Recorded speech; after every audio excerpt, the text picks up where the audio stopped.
Hello and welcome to the Garden State Film Festival Filmmaker Interviews. My name is Mike Cassidy and I am the host today. This is our 24th annual Garden State Film Festival. We'll be running from March 26th to the 29th in Asbury Park in Cranford, New Jersey, across 9 different venues. Today, I have the absolute pleasure of speaking with the folks behind Standoff.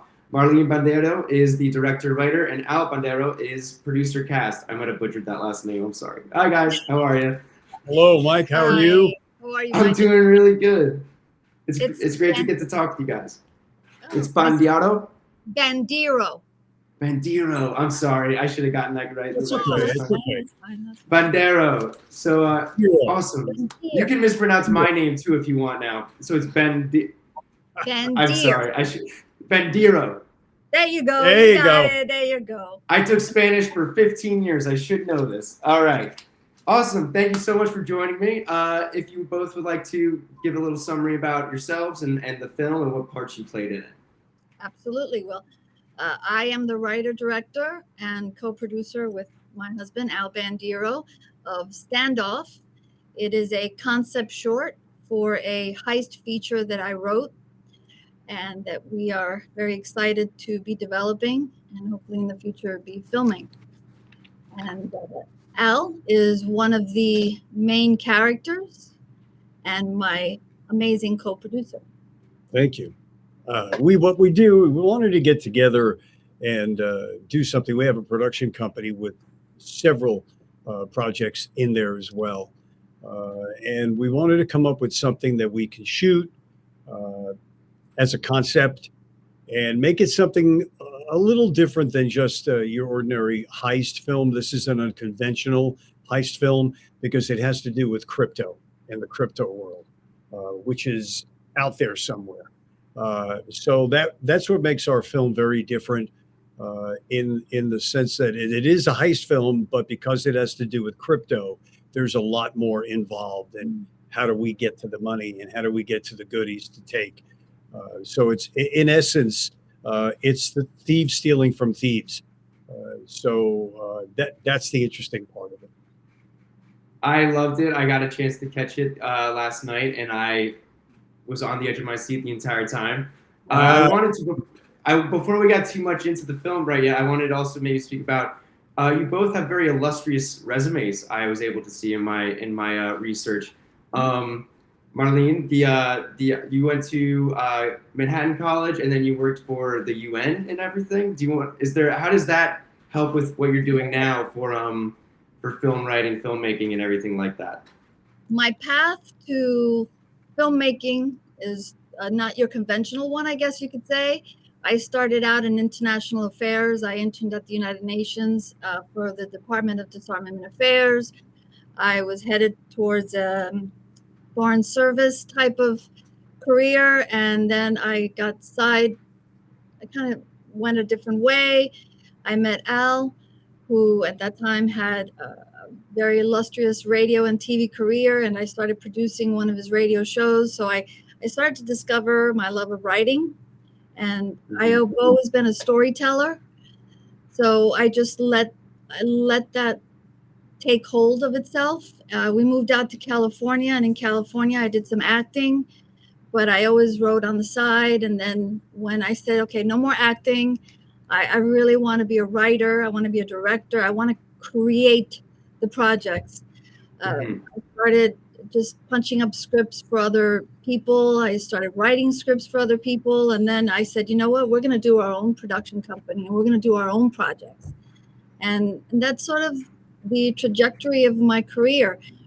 The international background helped me because I learned so much about different cultures. I'm Cuban by birth, but I grew up here in the United States in the New York City area. I traveled and lived in Europe, and I got to just meet all different types of people with their own stories, which then starts to create stories in my head. And then the writing really took hold of itself when I was writing for his syndicated radio show. That really helped me hone my writing skills.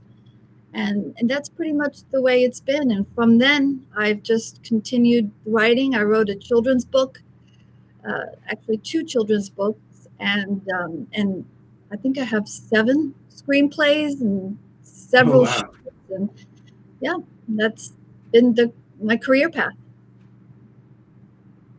It's definitely an interesting one. Absolutely. And the production company that you guys created is Because I Can Productions. Yes. Yes. Cool. Yeah. Wanted to give that a shout out too, in case any of our audience would like to go check out your other work as well, because I'm sure it's just, if Standoff is, I'm sure it's amazing, because I can't wait to get started talking about your film. But also, Al, like your wife just mentioned, you have a radio show and you have a career in film and television prior to this as well. If you wanted to go a bit into that Yeah, that was my background for many years of being on the radio in New York at some very high profile radio stations. So with that work day after day going live for 4 hours a day, also gets you into, people would ask me once I started acting, can you improv? And there was always a little chuckle because until you tell them what your background is, most people, when they walk in, say, well, I'm not really good at it. Where when you're on the air live 4 hours every day, you are improving. Oh, yeah. So improving to me was extremely easy. And then that went into television. And then when we moved out to LA, it took on just another personality of its own, of course, going to acting class and learning with some good people.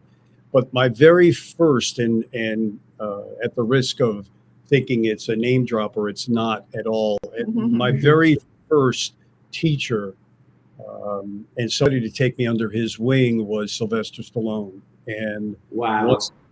once I met Sly, he actually came up to see an apartment in the building that I was in to find out if there was an availability of a penthouse. And the joke was, after he saw it, he thought it was too small. My response to him was, if the penthouse is too small, okay. I said, I hope to have that problem one day. And he said, right, that's a good problem. Yeah. And he said to me, you will. And he started to talk about, why don't you try doing this? And he gave me my first shot in a movie. And as we all know, doing what we do for a living, your first movie is, $300 in your grandmother's basement, and you kind of go from there. I was still going to school and being on the air at that time, and he gave me Rocky IV, and he gave me a really big role. I'm the ring commentator between Rocky and the Russian, which is where the movie climaxes to. So he not only was kind to me in giving me that level role and being nervous as hell walking on the set, knowing nothing about acting except maybe how to spell it. But he said, I'll take care of you. Don't worry about it. And he did. He walked me through it. He said, just bring the rawness to it. And then a lot of the stuff that he taught me throughout the years, so many years later, it was time to use it with our production company. So it's kind of amazing where you are at a certain point of your life. And then years later, you remember a master like that you were very fortunate enough to meet and being taken under his wing. And now we apply a lot of what he taught me to our production company. I saw that you were in Rocky IV, and that is one of my favorite movies. I mean, just the whole, if he dies, he dies, like I think anybody like can relate to that movie and all that. And that must have been great working with Sly. I mean, not being in the business, the acting side of it at that time, I really was able to just sit and watch him work. And right. All of those memories came back to me about how he set shots up, how he did it, how he went through rehearsal. And for me, it was a class that you could never put a price tag on, for free. And it went on to be, and still is till today, the highest grossing Rocky out of all of them. And it's made the most money out of all of them, which I thank him very much, because I still get my checks. That's wonderful. But more than anything, it was the fortunate time that I had with him. And then afterwards, spending time with him on a one-to-one basis of just learning for free. As I said, we now apply, and it's worked out. Sometimes you get lessons in life that you don't think you're ever going to use, and then bang, here we go. And we're using it. So I always say thank you to him a million times, and we'll say it again today. If I had his number, I'd call him up and tell him you said thank you. But yeah, but to get into Standoff itself, and given that it is a heist movie and there's all this mystery shrouded around, I'm going to try and say my favorite parts and moments delicately to not give anything away. When it started, and the first character, I believe his name's Viper. Yes. Mm-hmm. When he walks into where the majority of the film is shot and he's speaking Spanish, I went, oh no, is this all in Spanish? Because I was like, I don't know if I have to find a way to get like a translation or something. And so that was like a quick moment that I thought I might need to get Google Translate and follow along and everything.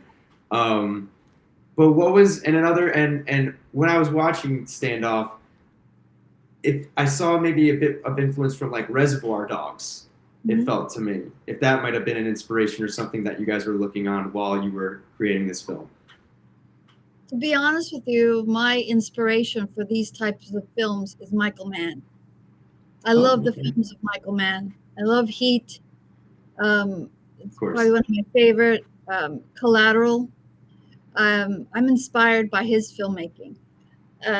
The idea of a standoff, everyone always thinks of Tarantino, but the idea of a standoff actually comes from the Westerns. So I took that inspiration really from the Westerns and the old gangster movies. The kind of the idea of the betrayal, again, I took it again with the Michael Mann sort of films, because I like that his films deal with something more than just the crime. There's always a subtext, a real deep subtext to his films. And I believe in Standoff there is this subtext of betrayal, deep betrayal, not just the obvious betrayal, but it goes deeper, because these men are friends, are lifelong friends. And here one of them has done something that will now affect all of them. And of course the addition to a woman in the group. Who's sort of the outlier. Yeah. Yet she's the brains of how we need to get to where we need to go to. But the group of men have a history together and she does not. So the challenge is, how does she get into the group to be one of the guys? And can she be successful at it? And at the same time, as I said, because she's the brains of this is how we need to do this, you have to trust her, but do you trust her? And it's always that underlying thing where, well, the stranger is the one that we shouldn't trust. But then we find out not necessarily so. It's going back to that idea of, underneath that betrayal. And that character's name is Sable, I believe? Sable. Yes. Cool. I thought everyone in this film, sorry, go ahead. That character is Michelle Lukes, the actress, who did a great job. And we just went through the auditioning process with her. And we got very lucky because the three main characters of myself and Tommy Dunster and Joe Tabb, the three that have a history together, we did a TV series together for Fox a few years ago. And it was released all over the world, and we had a great time doing it. And, we kind of bonded just not only as actors, but as people that liked each other. And we always kept saying, wouldn't it be great to work together again to do something, because we bonded. And then Marlene came. And that's where I took the inspiration of lifelong friends, thinking of the three of them as friends. So going on the set for the first time in many years together to see if that rhythm is still there was a lot of fun. And, after the first or second take, we were good. We were okay. Building off the chemistry you already had prior to Standoff. And one of the guys, I remember after we finished first take, one of them yelled out, "The band's back together." So that was kind of cool. That must have been a really fun environment. I don't want to give anything away and everything. I did have, and we are unfortunately coming to the end of our time, but one line that I really liked, and I was wondering if it was like maybe an improv or written, was if you're gonna throw stones, you better make sure your glass house is bulletproof, mother effer. I was told I'm not allowed to swear, so I immediately, as soon as I heard that, I was like, I'm pausing it and writing it right down. Was that? Yeah. Thank you. No, that's Yeah, I wrote that line actually. I wrote Oh, that. it was so great. I was the entire script feels like amazing to just watch on the screen and everything. I really enjoyed it. You know, Again, Mike, I'm sorry, you know, Mike, things that we get constantly, which is a positive for us, is that because it is an unconventional heist movie and there has to be some amount of testosterone in there, even though there is a woman in there, a lot of people are pleasantly surprised that it was a woman who wrote it and a woman who directed it, the same woman. So we get that back a lot in the sense of it's a compliment, but it's a little bit of, wow, a woman wrote this. It's sort of like, well, yeah, why can't a woman write a genre like this? Exactly. Yeah. But I unfortunately, like I said, we are at the end of our time. I had an amazing time speaking with you both. I can't wait. I'm hoping. Will you be able to join us at the festival this year in person? Oh, absolutely. Sure. Yes. It's going to be great. Okay, I cannot wait. We're Can't wait to excited. meet you. This is our New Jersey premiere. Yeah. This is Really? the time we're showing in New Jersey. So Yeah, we live in New Jersey, so we're excited to be showing. We have a in New lot Jersey. of friends throughout the state that asked us, and I said, you got to buy tickets. So they're planning on buying tickets and coming down to the event.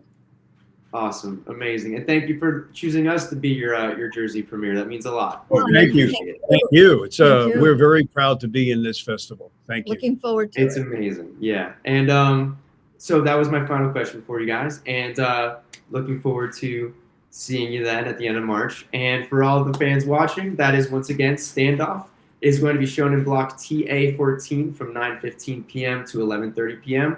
On Saturday, March 28th. I can't stress enough how much fun I had talking with you guys. I wish we could continue going on and make it an hour. And I will ask these other questions I had without cameras, so you can just tell me if I'm right or not. Thank you. Thank It you. was a All right. pleasure to talk to you. Thank you. Pleasure here. Thank you so much. Have a good one. Stay safe with the snow. You too. We will. You too. Yeah, you too. All right. Yeah. Have a good one.